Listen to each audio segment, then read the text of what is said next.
If you want to stay inside because it looks gray out, there's a great movie you can check out. It hits theaters this Friday. It's called The Space Between Us. It's the story of the first human born on Mars, traveling to Earth for the first time. Yes, it's very interesting. We got a chance to talk to actress Carla Gugino about the film. Wonderful to be talking to you this morning. I know you from Wayward Pines. Your character. I love yes, that Kate. show. Yes, Kate. Yes, I really love doing that show. You know what's funny is I did my very first play at the Jiva Theater in Rochester, New York. You did? Oh, what an awesome connection. We love our theater here, such a rich culture here. It is. If you ever come back, you got to visit us in person. That's an open invitation for you. Thank you.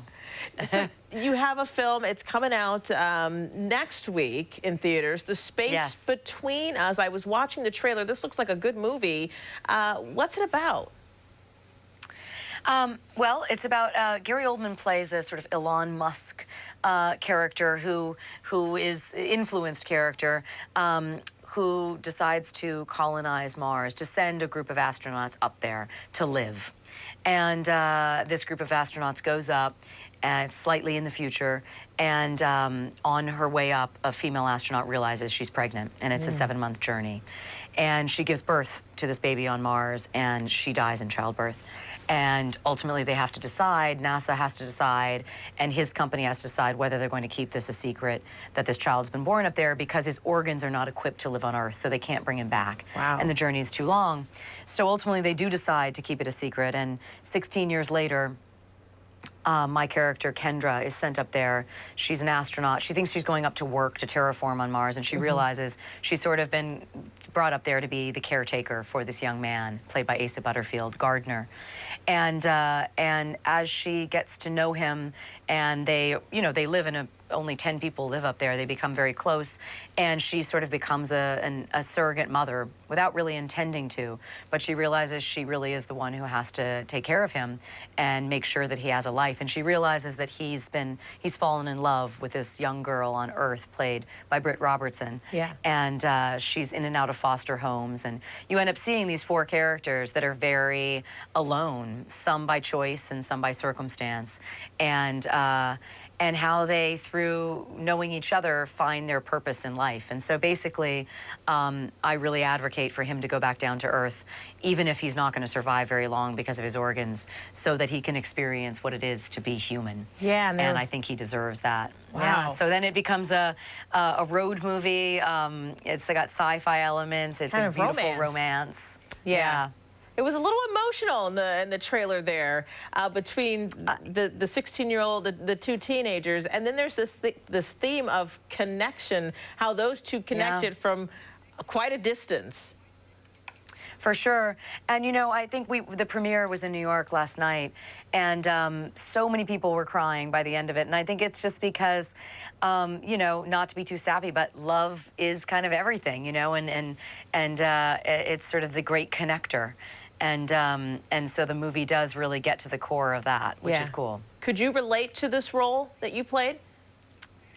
Yeah, I mean, you know, one of the things that I love about acting is that you get to see the world through somebody else's eyes, and this character, Kendra, has some similarities to me and a lot of differences, because I love people, I love being around people, and this is a woman who was really hurt, and in her past, her husband left her because she couldn't have kids, and I think she used the excuse of being an astronaut, and obviously had great passion for that, but the excuse of being able to take this mission to Mars to kind of not deal with the messiness of being human.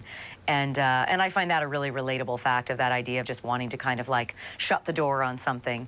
And then, of course, you realize you're always going to be given circumstances where you have to deal with it anyway. Yeah. So, you know, so then she's then given this young man who she ends up being kind of like a son to her. Yeah, so your character's fulfilled in that way. Wow, this sounds very deep. There's so many layers to this movie. Hopefully, you know, many people check it out. And it's funny, too, which is good. Yeah, so there's some humor in there. It's a cool one.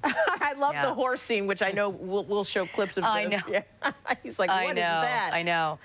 It's just, yeah, he has this great, Asa in this character has this great just hatched quality that is really, really priceless. Yeah. So what's next for you? What are you working on in the future? Well, I did a film in New York with Michael Shannon and a young actor named Taylor Smith, directed by Bart Freundlich, that I really love, called Wolves. And it's a dark character piece about a coming-of-age story in a dysfunctional family. And Michael Shannon and I play husband and wife, and that movie comes out in March. So I'm really excited about that.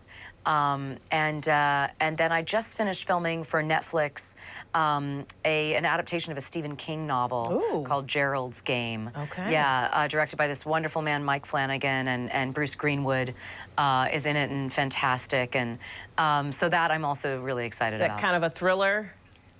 Yeah, it's definitely a thriller. All right. And one of the most challenging roles I've ever played, for sure. So. Oh, well, I've got Netflix, and if you can have instant access to that, I'm there on the couch with a bowl of popcorn. Well, thank you. Thank you so much for your time. I love your work. We look forward to seeing more of you. And again, if you're ever in Rochester, you want to come back, come see us in person. Thank you so much. I would love that. All right, have Carla. a beautiful day. You too, Carla. Nice to talk to you.